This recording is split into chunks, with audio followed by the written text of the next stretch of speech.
The male fighter of the year for 2024 is Poatan, is Alex Pereira. The MVP, the MVF of 2024 for not just the UFC, but the entire sport is Alex Pereira. And he is kind enough to join us right now, live here on the program. There he is, our good friend Alex Pereira, here courtesy of our good friends over at Stake. And there's El Jefe himself, Plinio Cruz, joining us. Chama. Yes, joining us as well. Plinio, where are you right now? Are you in your Lamborghini? What is that? Your Bugatti? No, I'm actually in front of my new gym that I'm supposed to be opening like in a week or two.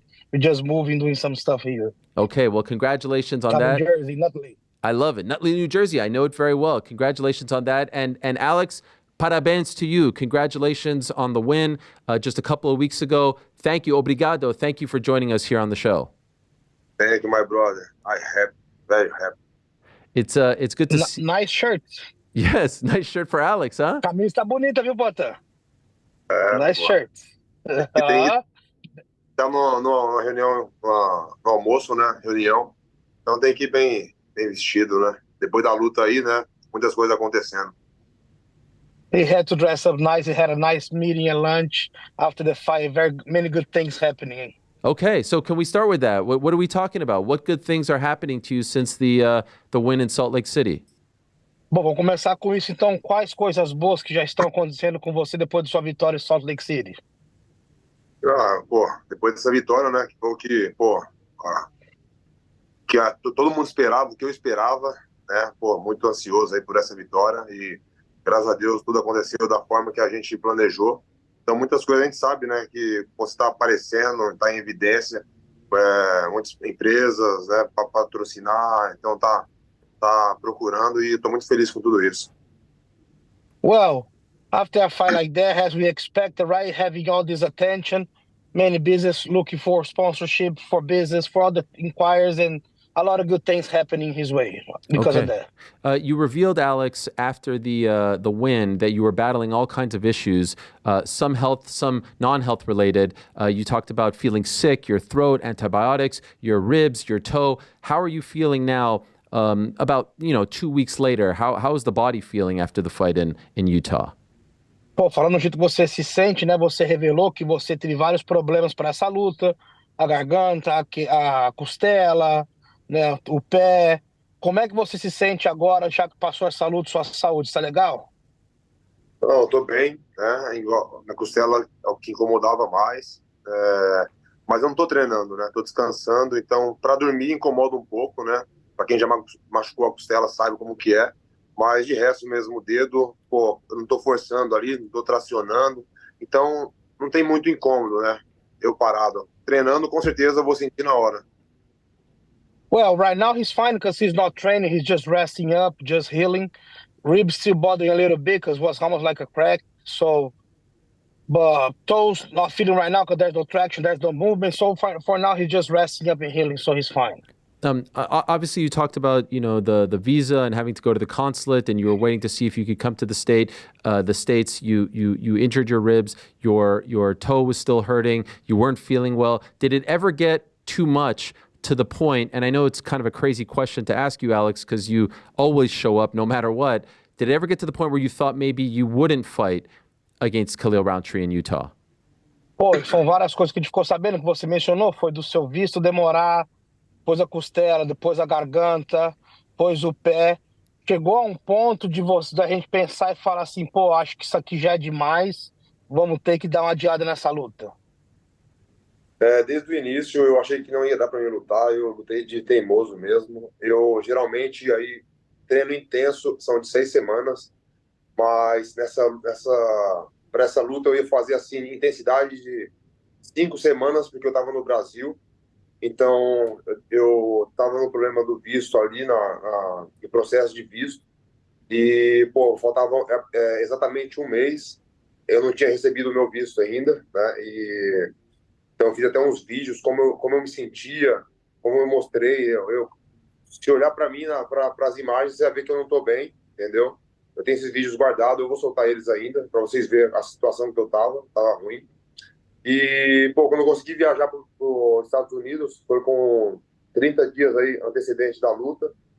E aí mesmo conversei com o Glover, falei com o Plínio, eu falei, cara, eu não sei, eu acho que eu não consigo lutar, mas eu não quero dar a resposta agora pro UFC, mas eu quero que ele esteja ciente que eles já têm que ficar esperto que talvez eu não lute, né? Então a gente fez todo o processo aí que a gente já tinha planejado de 3 semanas antes para Salt Lake City, né? Então eu treinei uma semana em Canérico e fui para lá. E, pô, antes no Brasil eu já tinha tomado já antibiótico por 5 dias. Depois de eu estar uma semana em Salt Lake City, tomei mais 5 dias de antibiótico. E até ali eu falei, cara, eu só vou falar no último dia, já que a organização já sabe, então eu não vou me queimar, não vou ter problema. Eu posso falar, tipo, um dia antes da luta, tava com isso em mente, mas eu não queria sair da luta. Well, in Brazil, it happened that usually a perfect camp for us is about 6 weeks, right? Because he maintained himself in shape. But because of the visa issues and everything, because they took too long to release his visa, his passports. So he came to America. He was already messed up in Brazil. He got throat infection over there and got the ribs hurt. So he already came to America here back from Brazil on an ideal scenario because he got here 5 weeks before the fight, 4.5 weeks. Then he got here, he started training. We have footage that we're going to release. He's going to release of him training. Doesn't look well. You guys going to see it was really bad. And then he came to me and Glover and he said, guys, look, I don't know if I can do this fight like this. And we told him, say, bro, whatever you want, But at the same time, that he did not want to decide right there. He wanted to push through a little bit. In Brazil, they gave him a week round of antibiotics. And, that messed up your cardio and everything.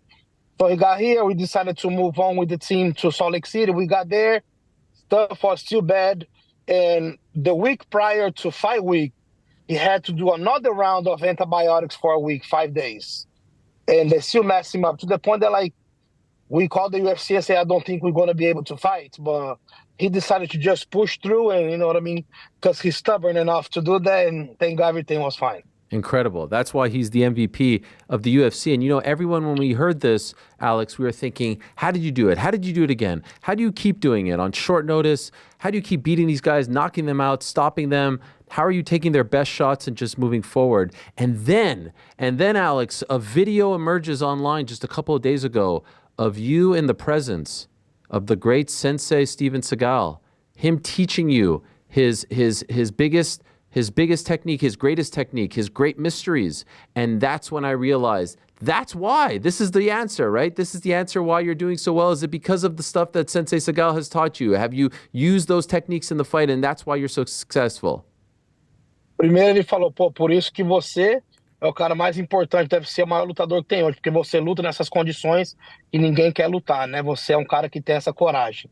E de todo o seu treino e tal, ele falou assim, tá brincando, né? Falou assim, aí que eu percebi, eu vi você com o Steven Seagal, eu falei, né? Ele falou, agora eu entendi porque o Alex ganhou, porque foi todas as técnicas que o Seagal te ensinou, toda aquela mágica das técnicas dele que fez você ganhar. Claro que não é tudo. Muitas pessoas falam do Steve Seagal, né? Não dá muita credibilidade para ele, porque ele é mais um ator e tal, mas é um cara que entende muito, sabe? Você vê ali aqueles frontal que eu coloquei, a gente treinou bem. Eu já faço isso já, entendeu? Mas cada um tem uma técnica diferente. E a gente vai lapidando ali, pegando, né, algo de bom que a outra pessoa tem, e eu vou fazendo isso. Muitas pessoas falam aí, né, o cara não sabe de nada e tal. O cara tem que ser respeitado e, respeito muito. Então, a gente tirou um dia lá de treino, ele teve toda a dedicação ali para estar ensinando tudo que ele sabe e a gente vai absorvendo o que a gente acha que é bom pra gente. Well, I'm going to be honest with you. A lot of people talk about a crap about Steven Seagal, but I have a lot of respect for him. He's a great guy. You know what I mean? Of course, I did my push kicks and my stuff before that, but everybody have a different way to do some techniques, and you got to take a little bit from everybody to make your own. So it was helpful. We trained with him for that day, and he's a very nice guy. He's a seasoned guy. Many guys say, like I say, many guys say that he's not this, he's not that, but he's a real guy, and I have a lot of respect for him. Love it. Love it. I also love a video that I saw afterwards of Israel Adesanya, your old friend, watching you and reacting with such admiration for you and love for you. It seems like you two are in a very good place, that there's no bad feelings, bad vibes, only respect, and he speaks very glowingly of you. Did you see this video of him watching your fight and see how happy he was for you? And if so, what is your reaction to that? Pô, outra coisa legal que ele viu foi a reação do Israel Adesanya, né? Vendo a sua luta, torcendo pra você, querendo que você ganhasse, assim, sabe? De um jeito bem bacana, assim. O que você acha de tudo isso aí?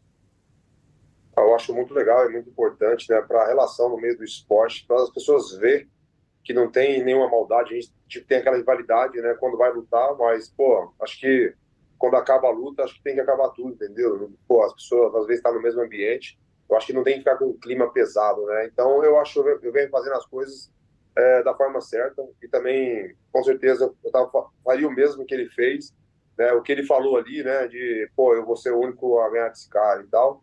Isso é crédito para ele também, eu acho que ele tem que torcer para mim, eu faria o mesmo. Pô, eu iria pensar da mesma forma, pô, só eu vou ganhar desse cara, velho, ninguém mais vai ganhar. Então eu vou me sentir melhor com isso como competidor. No, I think it was a real nice thing that he did. I have a lot of respect in the fact that the rivalry stayed in the ring. You know what I mean? We're waving that off. And I like the way that he said that, you know what I mean? Like cheering for me and like saying that, you know what I mean? He's the only guy that ever beat me. On his place, I would have done the same. I want to be the only guy that beat somebody, you know? So I think it was very nice, and I liked that a lot. On the flip side of that, we have, of course, Jamal Hill, who was seen yawning cage side. And I know you said what you said at the post-fight press conference, and it was a great response. Well done in the moment. Since then, he has done interviews. He just spoke to Sportskeeda, and he said that he was not impressed, that he thought that you should have beaten Khalil a lot easier, and that this isn't something that he thinks was overly impressive, your performance. Can I ask you to further expand on your thoughts on how he has been behaving, the behavior cage side with the yawning, and then his comments about your performance afterwards? Pô, e do outro lado, né, o Jamal Hill, né, bocejando, com sono, desfazendo a sua luta, e fez uma entrevista, ele falou que não estava impressionado e que você deveria ter batido no Khalil, ganhado do Khalil muito mais rápido do que aquilo, né? Tipo, te desmerecendo, né? O que você diz sobre esses comentários dele, dessa atitude dele? Bom, o que eu só tenho para falar é que se aquela luta com o Khalil, tipo, foi uma merda, a minha luta com ele, qual a colocação que ele dá para isso? Se a do Khalil foi uma merda, a dele qual que seria? E do Jamal, só vou responder isso, né? Vou parar por aqui, respeito, né, a entrevista, né? Mas eu acho que eu estou em outro patamar agora, eu nem deveria mencionar aqui o Jamal, entendeu? Mas eu entendo, tem que fazer as perguntas. I'm gonna be real honest with you, Ariel. If that performance with Khalil was shit, where does Jamal rank the performance from Alex against him then? So, you know what I mean? If that fight was crap, so imagine the fight that, you know what I mean? How can he say that? But I'm going to be honest, I'm not going to further talk about Jamal. I have a lot of respect for your show, but Alex say he's at a different level. Fair enough. Could I ask you about a post that you put on your Instagram right after the fight, the next day, and the caption was, "This is one of my favorite moments before a fight." In Portuguese, I believe it was, "Esse é dos momentos que eu mais gosto antes de uma luta." Close, mais ou menos. Very good Portuguese. I like that. It was a picture. Bom, Potan. Chama o Potan. Chama, pô. Chama ou chama? Chama ou não chama? It was a picture of Tom Aspinall looking at you before, I think, 2 fights ago. But why did you post that? Why is this one of your favorite moments? Ele perguntou que você fez esse post aí, tá com a foto do Tom Aspinall, né? Por que são os seus momentos favoritos antes da luta? Bom, ali respeito, né, o Aspinall, né? Pô, o cara tá vindo aí, fazendo o trabalho dele, eu tô fazendo o meu trabalho, né? Mas eu postei ali que ele tinha postado a foto, aí eu postei, todo mundo sabe, se eu falar aqui, não, eu postei pra... Pô, todo mundo sabe ali que é pra dar uma espetada ali, né, pro cara, pra dar um barulho na rede social, né? Mas, pô, eu tô muito feliz aí com tudo que a gente conversou, com a organização, né? Eu não posso falar nada aqui agora, mas em breve a gente vai estar falando sobre isso. Well, I'm gonna be honest with you. I like Tom Aspinall. I respect him.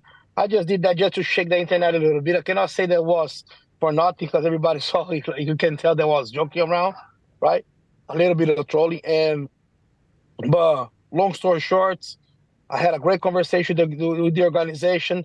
I'm very happy with my future in the organization, and soon we'll be able to get you guys updated about it. Okay. I said after the fight, Alex, out of love and respect for you, because you fought in April, in June, in October, you talked about your body not feeling great. You know, it's been a long career in kickboxing, now MMA, you're 37. I said, if someone out there loves you, they would say, let's take the rest of the year off, obviously, and the first half of 2025, we come back maybe June, July. We come back rested. We don't need to put our body through all this, you know, this torture. And everyone got mad at me. Everyone said, no, how dare you? We need more of Alex. We need more and more and more. And of course, I want to see you fight every weekend, but just thinking about your well-being. What do you think of this thought from me? Is this crazy? Are you going to come back before June, July and keep this active schedule up? Bom, você fez essas 3 lutas esse ano, né, mano? E você foi um cara muito ativo. Você acabou de né, virar para fez 37 agora. Isso aí, pô, dá uma batida no corpo, né? E ele falou assim, pô, falei pra galera que eu gostaria eu acho que o Poatan devia descansar, merece um descanso e voltar talvez lá pra junho, julho do ano que vem, dar um break, né? E falou que todo mundo, não, que isso, a gente quer ver o Poatan lutar logo e tal. O que você acha desse pensamento dele para você dar uma descansada e voltar para o meio do ano, ou você quer voltar antes? Não, isso seria o certo, mas eu acho que eu gostaria de estar lá para março, eu não sei. Eu não sei. Bom, por mim eu lutava até em dezembro. Por mim eu lutava até em dezembro. É porque a gente teve essas 2 últimas lutas, né? Que a gente tinha uns compromissos, mas aí a gente, pô, deixou um pouco ali, conversamos, né? Com o pessoal que estava organizando as nossas viagens.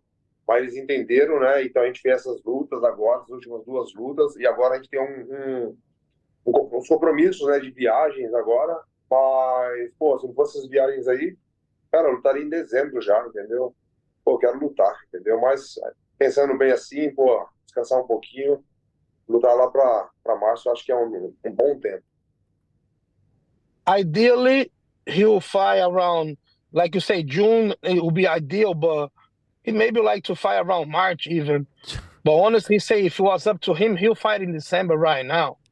But the problem is before these 2 fights happened too soon, and we had a lot of appearances, a lot of trips, a lot of business to do, and we had to push them for after these 2 fights because they were scheduled for before. The guys who organized, they understood, but like we have some obligations to do, so he feel that around March is a good date. If it was up to you, Alex, who would be your next opponent? If it was totally your call? Alex, se fosse no seu controle, você escolhesse, quem seria seu próximo adversário? Meu próximo adversário? Pô, de verdade mesmo, eu não faço nem ideia. Pra você ver, o Khalil que ninguém imaginava, entendeu? Eu não tenho ideia, cara. Todo mundo fala aí do Ankalaev, né? Mas eu também não sei, não. Falou muita bosta aí no Instagram, na rede social, entendeu? Falando que eu tô correndo, que isso e aquilo, ele é o empresário dele ali. Todo mundo sabendo que ninguém tem interesse de ver ele lutar, entendeu? E aí ele joga tudo isso, né? Pra cima de mim, a responsabilidade pra cima de mim. Eu achei uma sacanagem, né, que eles fizeram, eles sabendo que ninguém quer ver eles lutar. E aí, cara, eu não sei não. Se eu puder, não é com medo não tenho medo de ninguém não, mas se eu puder agora atrapalhar o caminho dele, eu vou fazer isso. I'm gonna be honest, man, I don't have nobody in my mind. The organization came with Khalil last time, and was a surprise for me too. I don't really choose opponents.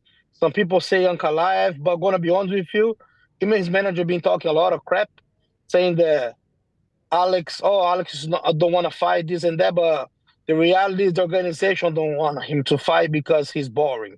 People don't like to watch him fight, right? He's not the guy that sells pay-per-view.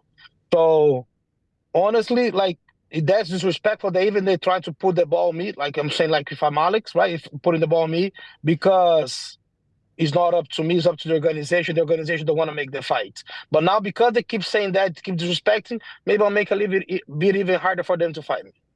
Fair enough. Could I ask you this? What is more likely, a move to heavyweight or a move back to middleweight? I ask this because of the Aspinall post, but also I remember after DDP won, after he beat Izzy, you took a picture standing in front of the TV insinuating perhaps that you would go back down to 185. So what is more likely to happen next? Not necessarily the next fight, but first, if you will. A move up to heavyweight finally, or a move back down to middleweight to fight the champion there? Se você pudesse escolher o que está mais perto, você subir pro pesado ou descer pro médio? Você fez aquele post da frente da TV com o Drix Duplessis, depois falou do peso pesado. O que está mais perto pra gente aí? Não, com certeza, peso pesado, né? Até para descer, lógico, todo mundo sabe que não é uma coisa fácil, né? Eu vi, né, com esse corte de peso que eu fiz, pô, eu vi que eu consigo descer, não com facilidade, mas eu acho que bem melhor do que das últimas vezes. Né? Pro peso pesado, eu acho que eu tô bem, né? Eu não sou um cara tão pesado, mas eu acho que a minha vantagem de lutar com o peso que eu estou agora, no peso pesado, a vantagem ela é maior do que se eu ter esse corte de peso pro médio. Né? Eu acho que eu tô mais forte. Eu falo, pô, mas é peso pesado, os caras é muito forte, mas eu acho que vou dar mais forte do que se eu descer. Mas, como eu falei também, o Chance tá aí, pô, tá na vez dele, né? Deixa ele ser feliz e, pô, vamos ver o que acontece. No Strickland, né? É. Okay. Honestly, I think I'm closer to heavyweight than middleweight. I made my last weight cut, was not hard, but honestly, like I think I'm closer to a heavyweight than a middleweight, because for me to go up the way that I feel strong, I'm still in the same way as always, but I think I'll have a better performance. I feel good than having to make the weight cut for middleweight. And plus, it's Sean Strickland's time. Let him have his chance. You know, we saw you at Contender Series. You were there right after your fight to see your old foe, Artem Vakitov, and Dana White said that you were instrumental in getting him signed to the UFC. You fought twice in kickboxing, great fights, and he's kind of, in some respects, you're the Izzy to his Alex, if you get what I'm saying. In any event, I'm just wondering, why did you want to be there to watch his Contender Series fight, and B, how badly would you like to fight him in the UFC? Bom, e agora também você teve lá no Contender Series, dá pra ver o Vakitov lutar, né? Seu ex-rival. E tem gente que até fala que você pra ele é como se fosse o Adesanya pra você no começo, né? O Dana White falou que você foi instrumental na participação para poder ter contratado ele. E por que você quis dar essa ajuda e participar e tá lá presente? Na verdade, eu tava fazendo um trabalho, né? Que a gente ia pro evento que a Monster estava participando, então a gente tinha que estar lá, a gente estava do lado e eu gosto de estar no evento, eu gosto de assistir. Então, pô, eu e meu empresário tava ali, o Ed, e a gente falou, pô, vamos encostar lá. A gente foi pra lá e a gente chegou, acho que tava 3 lutas, e a gente assistiu as lutas, a última era do Vakitov. E, pô, foi isso. No, I went there already because I had to go to Las Vegas for an event for Monster Energy. Me and my manager, Ed Suarez, and Ed said, let's go to the Contender Series. We got there, was halfway through the card. We just watched the fights, that's it. Would you like to fight him in the UFC? Você gostaria de lutar com ele no UFC?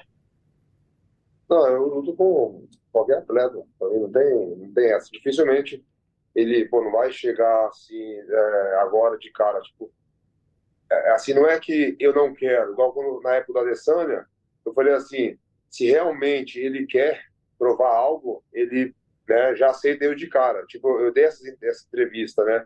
Mas com o Vakitov é totalmente diferente, entendeu? Não tem uma história assim que nem o Adesanya.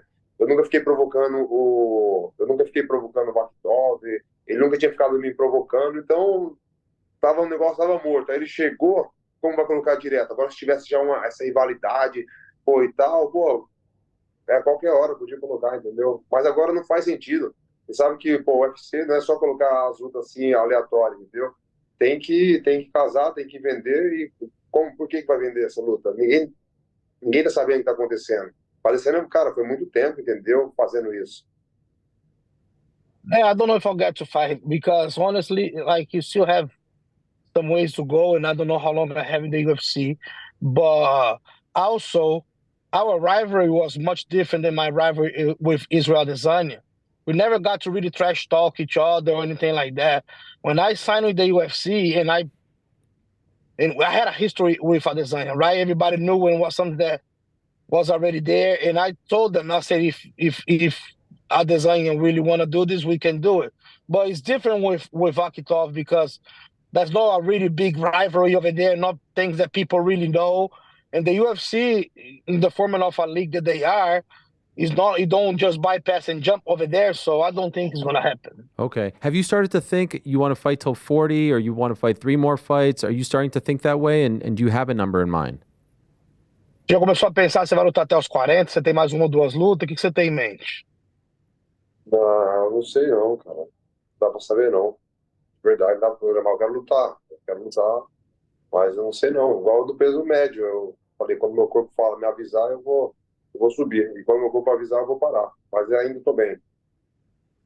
I'm going to be honest, I don't really know, to be honest. And just like when I was a middleweight, I say when my body tells me I'll go up, same for this. When I'm going to listen to my body so far didn't tell me. When my body tells me, I'll stop. Okay, just a couple more. Anthony Joshua recently said he would like to see you box.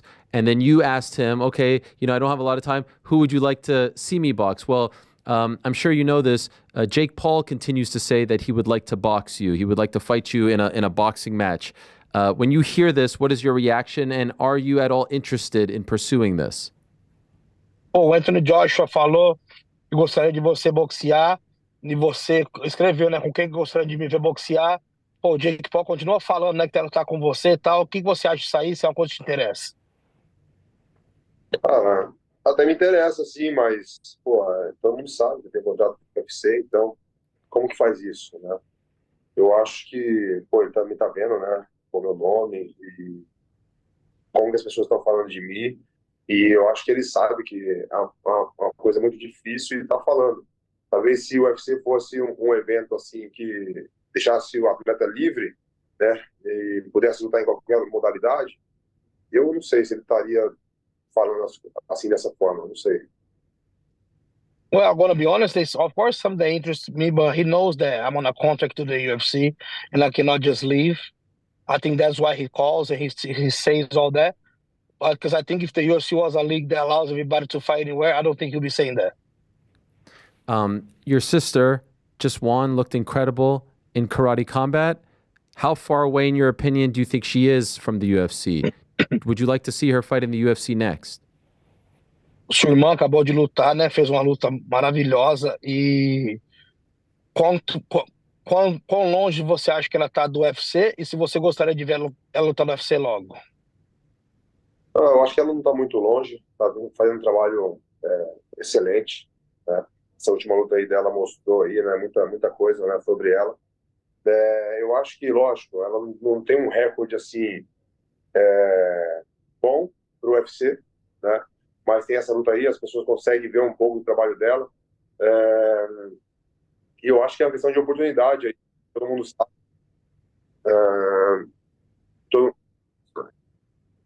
We still see you. Estamos te ouvindo. Oh, did we lose him? We did, but we'll get him right back. Is Plinio there? I'm here, champ. Okay. I think he's just we just have 2 minutes left. I think he's going to log back in. By the way, Plinio, can I ask you, Alex versus Jake Paul, how does that fight go while we're getting him back? Is that a real question or like a metaverse fight? And I let's just say if they fight, what do you think? Brother, it's a different level, right? If you ask me Alex against even maybe the heavyweight champion of the world of boxing, I think I'll say Alex. So that already says enough. I think it's a big pill for Jake Paul to swallow. Fair enough. And we're waiting to get Alex back. He's not back yet, is he? He's not back yet. Okay. And by the way, can I ask you what was he saying there about his sister before he cut out? So he was saying basically that her performance speaks for itself. She don't have yet a UFC caliber MMA record, but it's all about the opportunity the organization want to do. I think she's up there on that level, and I think it'd be great to see her there. How far away do you think she is from your perspective? Maybe a couple fights. I hope so, We would like to see Aline Pereira in the UFC next year. We're working on that. Does she train with you guys in America? Yeah, she moved to America. She's been here for, I think, 2 years now.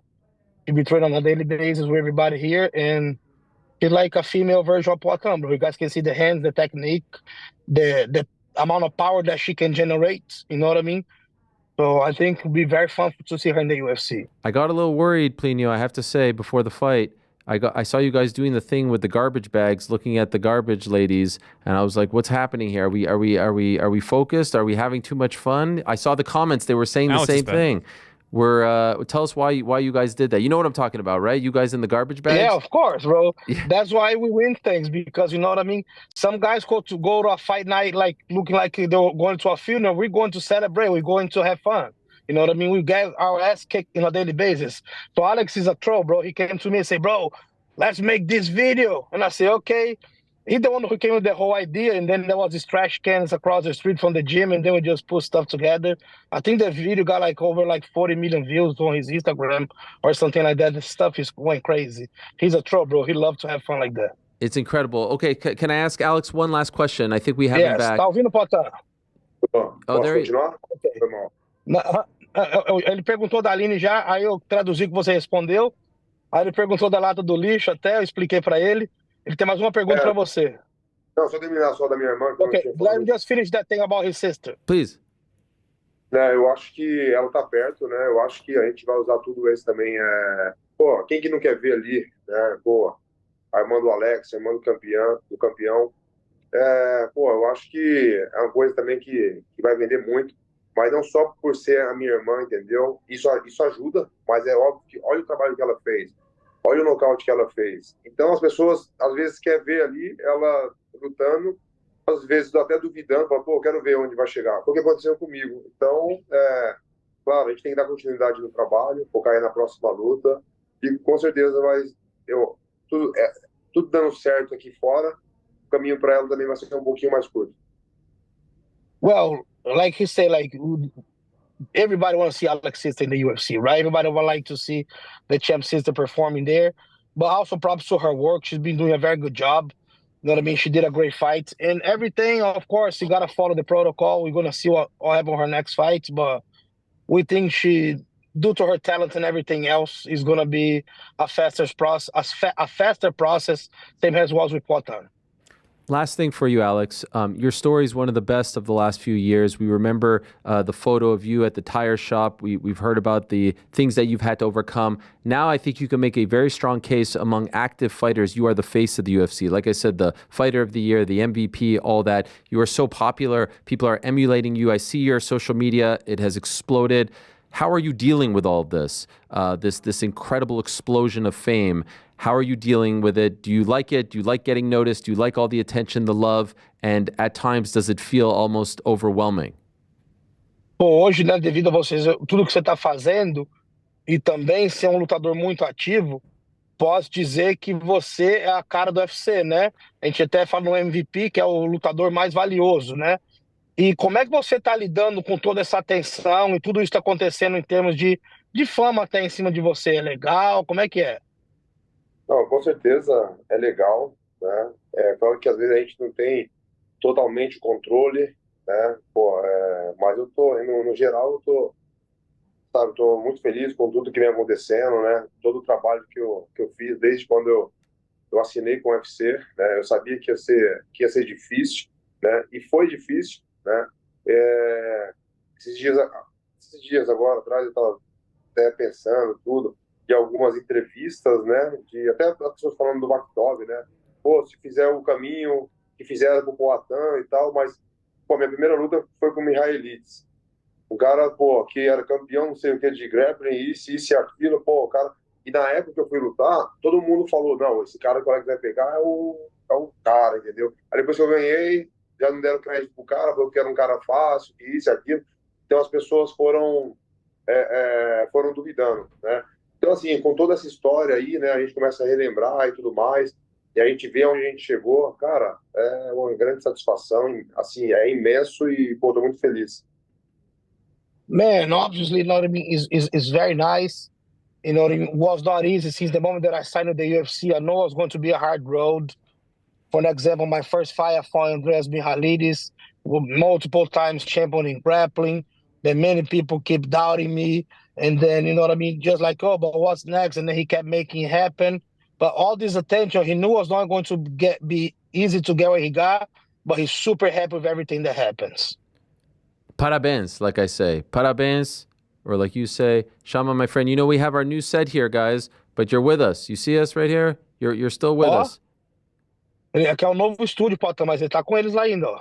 Chama! There it is. And we'd love to have you both, when you can, come visit us in our studio in New York City. It's always a pleasure to talk to both of you. Congratulations on the win. Congratulations on everything. And thank you very much to Steak, as you can see behind Alex, for setting this up. We appreciate them very, very much. Obrigado.